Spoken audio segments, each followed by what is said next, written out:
Odiasem maye dada kawa kuma tuye. Odiasem maye dada kawa kuma tuye.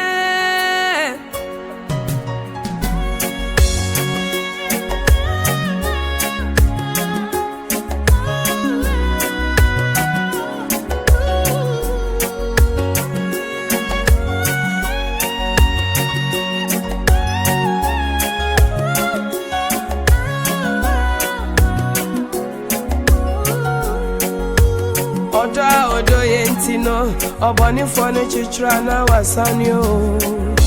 Sora mi famu nyina nyamia yi mefri ni nyinem. Wonso dia unamuno obetumia yi wefri ni nyinem. Kawasam trono kwa no bedi wasamamabu.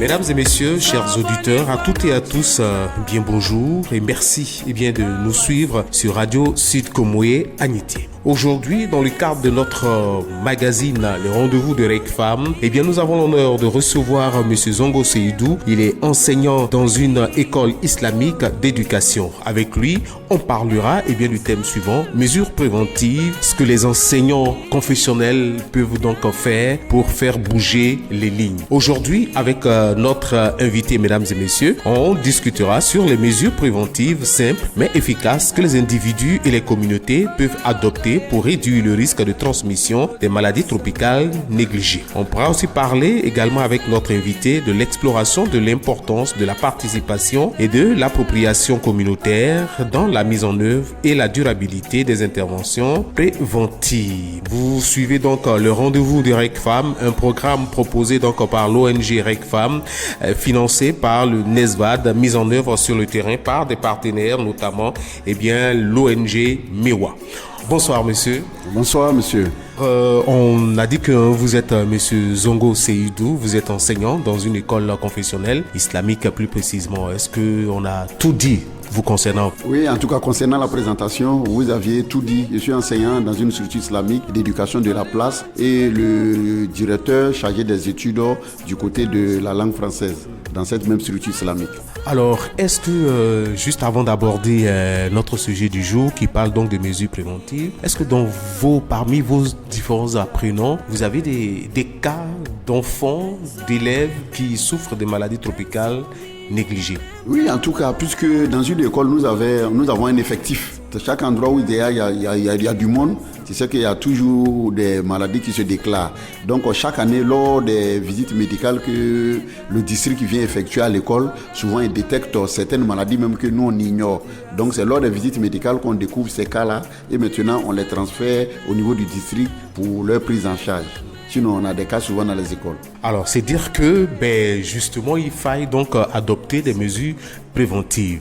Alors, vous qui êtes donc responsable dans cette école, et justement, qui avait à charge donc des enfants, et là où il y a regroupement humain, donc il faut parler aussi donc d'environnement sanitaire. Alors, quelles sont les dispositions que vous prenez chez vous à l'école pour éviter que les enfants, qu'il y ait la contamination aux maladies tropicales négligées à manifestation cutanée?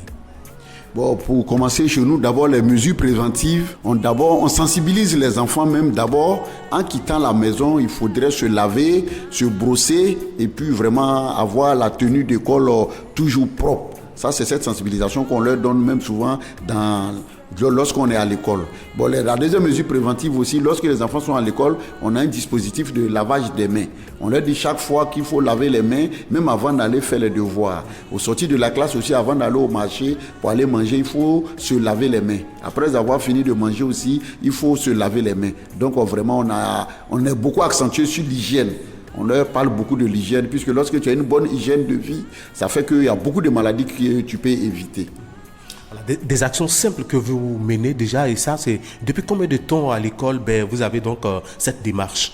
Bon, cette démarche, on l'a depuis longtemps, puisque moi je suis dans cette structure islamique depuis l'an 2001. depuis l'an 2000, donc en tout cas ça fait une vingtaine d'années, presque 24 ans, en tout cas chaque année, lorsqu'on fait le cours, on se base sur ce côté-là, que ça soit même du côté français comme du côté de l'arabe. La preuve en est que souvent même il y a 14 heures, l'heure de prière nous trouve. Il faut prendre l'ablution, se rendre saint avant de prier. À 16 heures, c'est pareil. Donc on leur inculque cette éducation-là. On leur fait savoir même après les toilettes, il faut bien se laver les mains. Si possible, même s'il y a de l'eau, il faut renouveler ton ablution pour être toujours propre. Alors, depuis près de 20 ans que ça dure, depuis que vous êtes là, vous le témoignez. Alors, est-ce qu'il y a une nette amélioration des conditions, je veux dire, de l'environnement sanitaire des enfants et surtout des enfants? Est-ce qu'il y a de moins en moins de personnes, de jeunes gens qui subissent aujourd'hui, je veux dire bien, qui sont frappés donc par les maladies tropicales négligées à manifestation cutanée?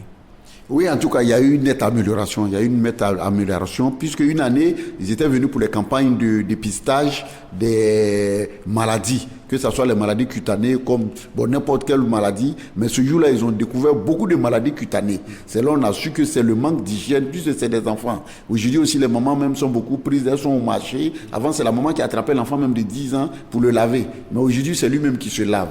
Donc, après la visite, on a découvert qu'il y a eu beaucoup de cas de maladies cutanées. Donc, ils ont été référés au district. Après les soins, on a regardé qu'on a vu qu'il faut beaucoup se baser sur la sensibilisation concernant l'hygiène de vie. Donc, on s'est basé sur ça vraiment. On a vu qu'il y a eu une nette amélioration. Alors, vous l'avez dit, vous le faites déjà à l'école. Mais est-ce que, pour rendre plus efficace cette sensibilisation, vous allez à l'encontre des parents dans les quartiers, au sein de la communauté quand même, pour accentuer la sensibilisation? Oui, si, cette sensibilisation, en tout cas, on va à l'encontre des parents. Puisque souvent, même quand on fait le constat, parmi les enfants, on a remarqué, celui même qui n'a pas une bonne hygiène de vie, il nous arrive souvent même de convoquer le parent pour lui faire savoir que vraiment, il n'a qu'à beaucoup s'intéresser à l'hygiène de vie de son enfant. La preuve en est, même au niveau de l'école, les coopératives, les femmes qui viennent vendre, on leur a demandé d'abord de faire la visite médicale pour attester qu'elles sont en bonne santé avant de venir vendre. Elles se sont soumises à ce test-là. Maintenant, elles vendent leur nourriture à l'école sans problème. Vous parliez donc à l'instant que vous avez sensibilisé les femmes du petit marché de l'école. Est-ce qu'il y a un protocole qu'elles doivent suivre absolument pour venir vendre là? En dehors de faire leur vaccination et des choses comme ça, mais est-ce qu'à l'école, quand elles viennent donc avec leurs marchandises, il y a un protocole à respecter dans le cadre donc dans le cadre sanitaire? Oui, non, il y a un protocole à respecter. Donc avant de venir vendre même, elles viennent d'abord demander la permission. Quand elles demandent la permission, il y a un conseiller qui est chargé de vie. Il y a un conseiller de vie extrascolaire qui est chargé de gérer les cantines et les marchés dans les écoles. Donc on les met en contact avec ce dernier. C'est lui qui les oriente maintenant vers le district pour faciliter le coût de la vaccination. Si elles sont en bonne santé maintenant, elles viennent vendre à l'école. Il y a un dispositif qui est pris. Alors en tout cas, depuis que cela est fait, vous l'avez dit, il y a de moins en moins d'enfants qui souffrent de maladies tropicales négligées à manifestation cutanée. Est-ce que vous confirmez cela? Oui, si, je confirme cela.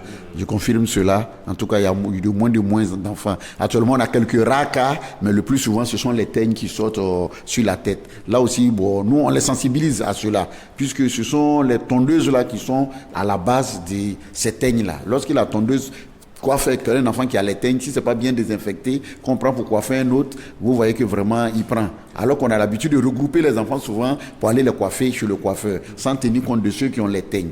Donc les maladies cutanées qui sont actuellement, qui sont bien visibles, même c'est du côté des teignes. Mais là aussi, on sensibilise les parents de les envoyer au district. Il y a des examens à faire, il y a des comprimés à prendre et les teignes là vont disparaître. En tout cas, merci bien de répondre à nos questions. Mesdames et messieurs, chers auditeurs, je rappelle que nous sommes en compagnie de monsieur Zongo Seydou. Il est enseignant dans une école confessionnelle islamique d'éducation. Et avec lui, on parle aujourd'hui de mesures préventives, les actions donc menées au sein de l'école pour, n'est-ce pas, prévenir les maladies tropicales négligées à manifestation cutanée. Alors, justement, vous disiez aussi que vous alliez donc voir les parents, que vous repoussiez la sensibilisation jusqu'au sein de la communauté. Alors, quelles sont les actions que vous avez déjà menées au sein des communautés des parents d'élèves pour, n'est-ce pas, justement pour prévenir des maladies tropicales négligées?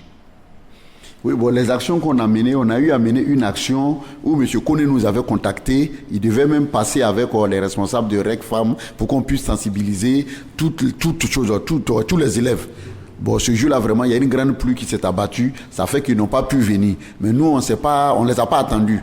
On les a pas attendus. On a rassemblé les élèves dans les classes et on est passé, on les a véhiculé le message. On leur a dit pourquoi M. Kone avait décidé de passer à l'école pour les croiser. Donc nous aussi on les a sensibilisés à notre manière avec les rudiments que Kone nous a donnés. En tout cas on a réussi à sensibiliser beaucoup. Ils sont allés aussi apporter le message à leurs parents. Ça fait que d'autres avaient des cas de MTN. Ça fait que leurs parents ont cherché à prendre attache avec Kone. D'autres même ont été référés directement au district chez les dermatos pour une meilleure prise en charge.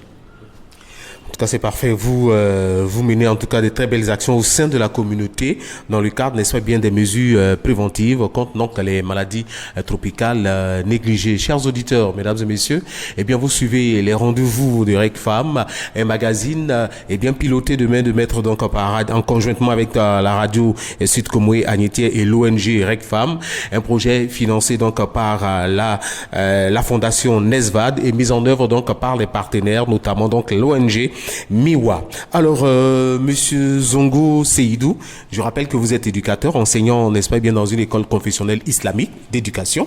Alors, aujourd'hui, on parle avec vous donc de mesures préventives.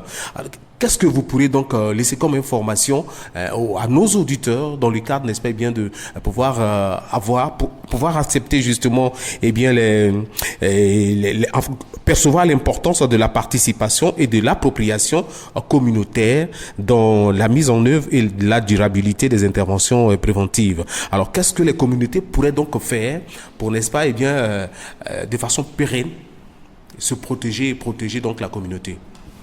Oui, bon, ce que moi je vois concernant la communauté, bon, la sensibilisation est en train d'être faite sur le terrain. On a même des affiches et des pancartes qui sont dans différents lieux publics de la ville d'Aboisseau. Donc déjà même, ça fait que ces pancartes sont bien visibles. Donc nous, on est en train d'accentuer la sensibilisation au niveau religieux comme communautaire pour que vraiment les gens puissent avoir une idée sur les MTN, qui sont les maladies tropicales négligées, afin aussi d'aller transmettre la sensibilisation à des personnes qui n'ont pas les infos réelles sur ces cas de maladie-là.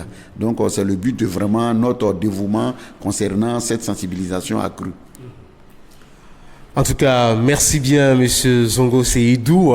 Merci d'être venu répondre, n'est-ce pas bien, à ces différentes questions, mais surtout éclairer notre lanterne sur les mesures préventives et pourquoi pas dire ce que fait donc l'école confessionnelle à laquelle vous appartenez, justement. C'est laquelle des écoles? Bon, notre école, c'est l'école Ridouane, Sokoura Tapis Rouge. Nous sommes situés à Sokoura au Tapis Rouge, école Ridouane. Nous dispensons les cours de français que les cours d'arabe. Ce sont ces deux langues qui sont dispensées là-bas. Du côté du français, on a le cycle primaire, du CP1 au CM2, où les enfants même font l'entrée en 6e et ils continuent leur cycle. Du côté de l'arabe aussi, on a le cycle primaire, du CP1 au CM2 et le cycle secondaire de la 6e à la seconde. Merci, Monsieur Zongo. C'est ici, mesdames et messieurs, chers auditeurs, que nous allons refermer les portes de ce rendez-vous d'aujourd'hui. Un programme mené conjointement donc par Radio Sud Komwe Agnetier en collaboration donc avec l'ONG REC Femmes. Projet financé donc par la Fondation Nesvad et mis en œuvre donc par les partenaires, notamment donc l'ONG Miwa. Merci encore à vous d'être passé nous voir et surtout, n'est-ce pas bien, nous parler des mesures préventives chez vous à l'école, les actions que vous menez déjà auprès de vos élèves, mais aussi également donc de la communauté. Merci d'être passé. Vraiment, merci beaucoup. On vous remercie vraiment de nous accorder ce petit temps d'antenne. En tout cas, le remerciement, c'est à vous. En tout cas, on va continuer la sensibilisation. Inch'Allah, ça va aller.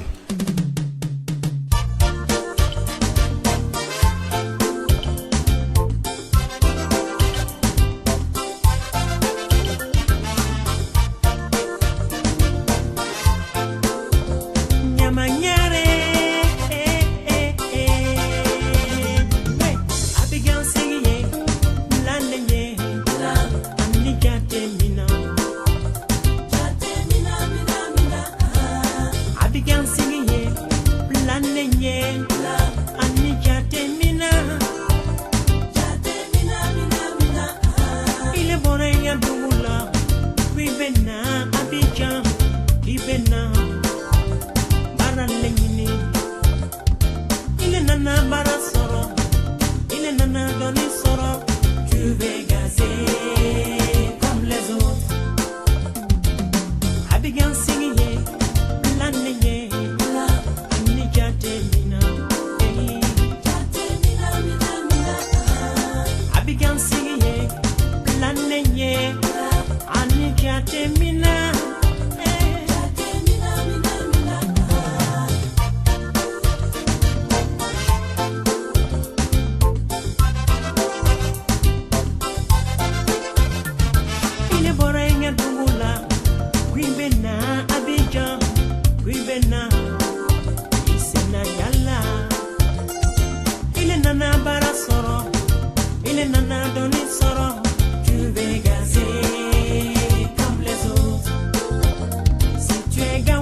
technicien. T'es pas au courant?